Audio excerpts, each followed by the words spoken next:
வணக்கம். மாலை முரசு செய்திகளை விரிவாக பார்ப்பதற்கு முன் தலைப்புச் செய்திகள். நாடாளுமன்ற மழைக்கால கூட்டத்தொடர் நாளை தொடங்க உள்ள நிலையில் டெல்லியில் இன்று கூடுகிறது அனைத்துக் கட்சி கூட்டம். காலை 11 மணிக்கு நாடாளுமன்ற வளாகத்தில் உள்ள பிரதான குழு அறையில் நடைபெறும் என அறிவிப்பு.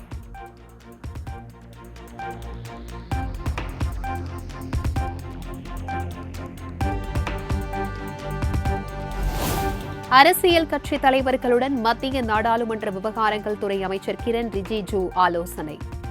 நாடாளுமன்ற மழைக்கால கூட்டத்தொடர் தொடர்பாக விவாதம்.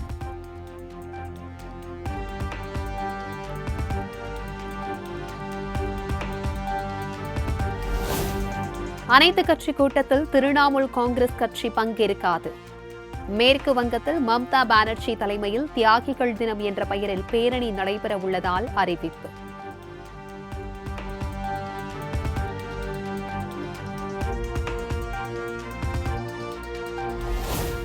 நடப்பு நிதியாண்டிற்கான முழு பட்ஜெட்டை வரும் 23ஆம் தேதி தாக்கல் செய்கிறார் மத்திய நிதியமைச்சர் நிர்மலா சீதாராமன். பல்வேறு வளர்ச்சி திட்டங்கள் அறிவிக்கப்படலாம் என எதிர்பார்ப்பு.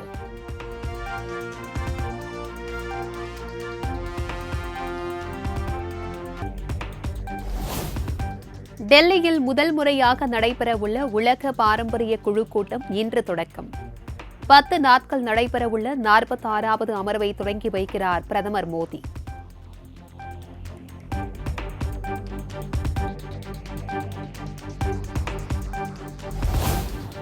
உலக பாரம்பரிய குழு கூட்டத்தில் 150க்கும் மேற்பட்ட நாடுகளில் இருந்து 2000க்கும் மேற்பட்ட சர்வதேச மற்றும் தேசிய பிரதிநிதிகள் பங்கேற்பு. சர்வதேச நிதி உதவி, உலக பாரம்பரிய நிதிகளின் பயன்பாடு உள்ளிட்டவைகள் குறித்து விவாதிக்கப்பட உள்ளதாக தகவல்.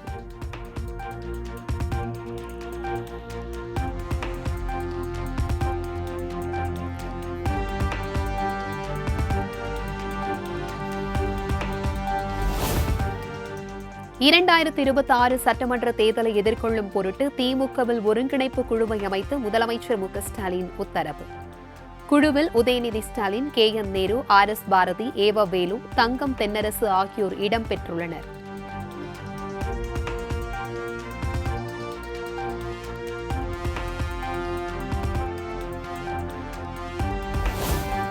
தமிழ்நாட்டில் அடுத்த 6 நாட்களுக்கு ஓரிரு இடங்களில் மிதமான மழைக்கு வாய்ப்பு. புதுச்சேரி, காரைக்கால் பகுதிகளிலும் இடி மின்னலுடன் கூடிய லேசான மழை பெய்யக்கூடும்.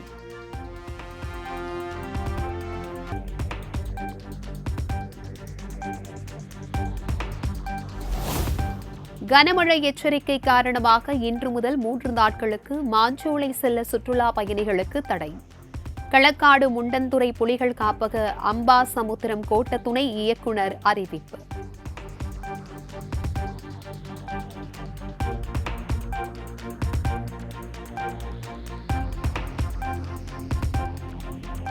தொடர் கனமழை காரணமாக திருப்பூர் மாவட்டம் அமராவதி அணையிலிருந்து 4500 கனஅடி தண்ணீர் வெளியேற்றம். தாழ்வான பகுதிகளில் உள்ள மக்கள் பாதுகாப்பான இடங்களுக்கு செல்லுமாறு பொதுப்பணித்துறை அதிகாரிகள் அறிவுறுத்தல்.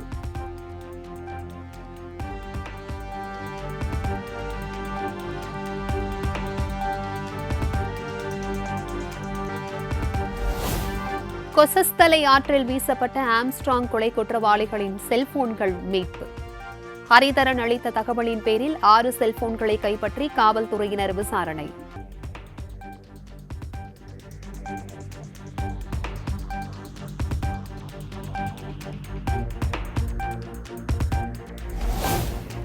ஆம்ஸ்ட்ராங் கொலை வழக்கில் கைது செய்யப்பட்ட திருவள்ளூர் மாவட்டம் கடம்பத்தூர் ஒன்றிய கவுன்சிலர் ஹரிதரன் அதிமுகவிலிருந்து நீக்கம். கட்சிக்கு களங்கமும் அவப்பெயரும் உண்டாக்கும் விதத்தில் செயல்பட்டதால் எடப்பாடி பழனிசாமி நடவடிக்கை.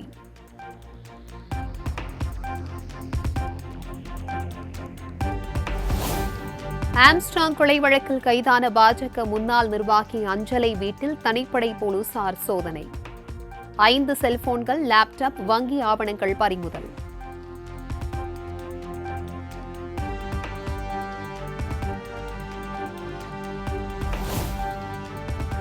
சென்னை கிளாம்பாக்கம் பேருந்து நிலையத்தில் நள்ளிரவில் அரசு பேருந்துகளை சிறைப்பிடித்து பயணிகள் போராட்டம். 5 மணி நேரமாக காத்திருப்பதாக பேச்சுவார்த்தை நடத்த வந்த காவலர்களிடம் வாக்குவாதம். ஊருக்குள்ள ஒரு பயணம் கிளம்ப முடியும் எல்லாரையும். எல்லாம் எம்மாமா குட்டிங்க பாருங்க, எல்லாம் தூங்குறதுல எல்லாம் கொண்டாந்து மடியில போட்டு எல்லாம் ஜனங்கள் உட்காந்து கிடக்குது. பாவமா இருக்குது. ஒரு பால் கூட வாங்க முடியல. ஓடி போய் பஸ் வருமா நிலையை எதிர்பார்த்து உட்கார்ந்து இருக்குது. எதுக்கு சார் இந்த பஸ் வண்டி எங்களுக்கு? அனுப்புறது கிடையாது, தேவையில்லாத ஊருக்கு தான் பஸ்ஸுங்க வருது. அதுவும் வர திருவண்ணாமலை இன்னைக்கு கிரிவலம் இருக்கட்டும் சார், வேணான்னு சொல்ல. அதுக்கு தகுந்த பஸ் மொத்த மனுஷாலுக்கு உண்மைமா வேணாவா?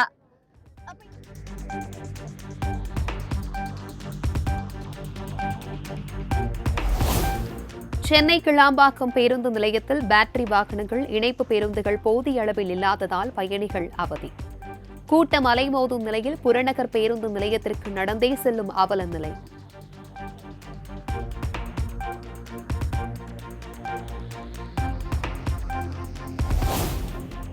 பௌர்ணமி தினம் என்பதால் திருவண்ணாமலைக்கு அதிக அளவில் செல்லும் பேருந்துகள்.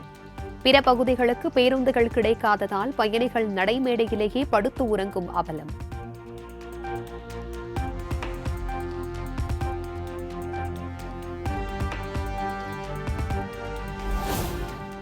வார விடுமுறை பௌர்ணமியை முன்னிட்டு சென்னையிலிருந்து வெளியூர்களுக்கு படையெடுத்த பொதுமக்கள்.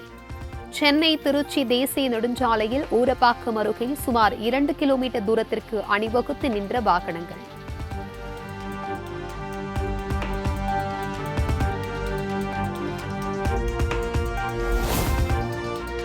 அனைத்து மாவட்ட தலைநகரங்களிலும் நாம் தமிழர் கட்சி சார்பில் இன்று கண்டன ஆர்ப்பாட்டம். மின்கட்டண உயர்வை திரும்பப் பெற வலியுறுத்தல்.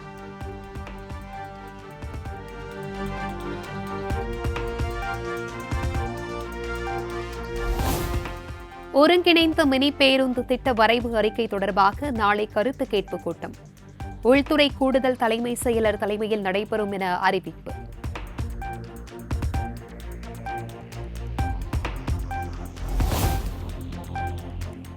தேனி அருகே நீச்சல் போட்டியில் உலக சாதனை படைத்த 6 வயது சிறுவன் 7.5 கிலோமீட்டர் தூரத்தை தொடர்ச்சியாக 3 மணி நேரம் 15 நிமிடங்கள் நீந்தி அசத்தல்.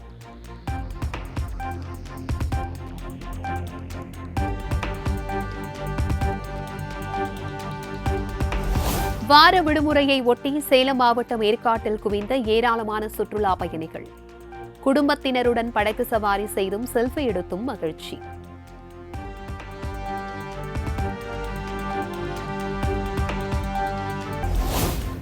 ஆடி மாத பௌர்ணமியை முன்னிட்டு சமயபுரம் மாரியம்மன், தரங்கம்பாடி சீதாள தேவி மாரியம்மன் கோவிலில் திருவிளக்கு பூஜை. திரளான பெண்கள் பங்கேற்று விளக்கேற்றி சிறப்பு வழிபாடு.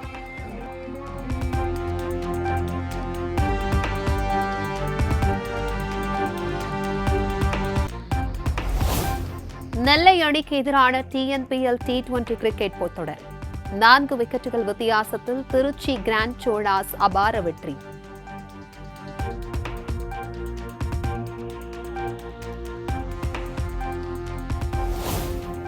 TNPL T20 கிரிக்கெட் தொடரின் இன்றைய ஆட்டத்தில் Dindigul dragons, Lyca Kovai Kings அணிகள் மோதல். மற்றொரு ஆட்டத்தில் திருப்பூர் தமிழன்ஸ் அணியை எதிர்கொள்கிறது சேலம் ஸ்பார்டன்ஸ்.